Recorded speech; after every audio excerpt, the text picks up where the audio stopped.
I'm Yuval David, and I'm here with Dr. Dahiya in his own practice, in his own office. I was watching a lot of his content and actually giggled quite a bit because some of your content completely debunked some of the treatments that are out there. So my question for you is, what's hot now in treatments and what's not? Good question. So I would say that what's not are some of the things that have been proven to not be as effective as sort of initially promised. So for example, one of the things you might have seen is my commentary on some of the non-surgical treatments for noses. Are you talking about the TikTok video? Yes. Oh, yes. you all have to go and look at this specific TikTok video. It definitely made me laugh. Well, I mean, I just like to be very brutally honest about the treatments. If something is not going to work, patients should know that.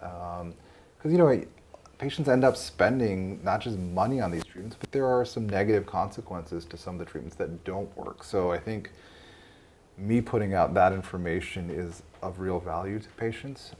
So some of those non-surgical treatments for noses, or even some of the non-surgical lifting techniques. I mean, people are taping themselves and using, strings and things that sound promising, but if it sounds too good to be true, it usually is. Having said that, that doesn't mean all the new things aren't great. There are some fabulous new treatments out there.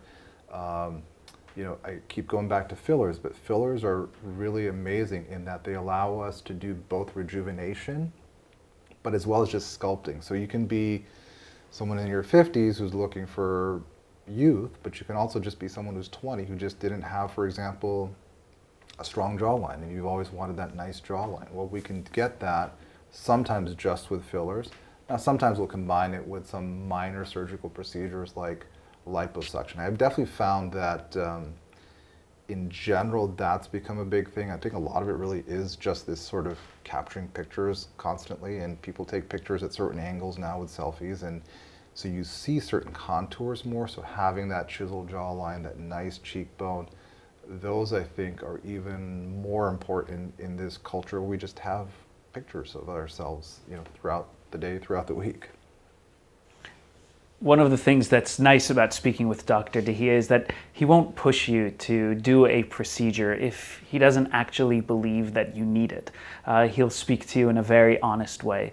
And that's one of the reasons why I was referred here, and so many other people are referred here, just to make sure that we can do our own part to take care of ourselves with really great guidance. Well, I appreciate that. And I do sometimes see patients who've been elsewhere and they've been sort of overtreated, and so sometimes reversing that is a big part of what I do. And it's unfortunate it happens, but luckily there are things we can do to kind of work through that and make for improvements again. I'm Dr. Dahiya. There are lots of treatments and procedures that are really trendy right now, but if you really want to know how I feel about them, please check out some of my other content where I share my honest opinions about those treatments.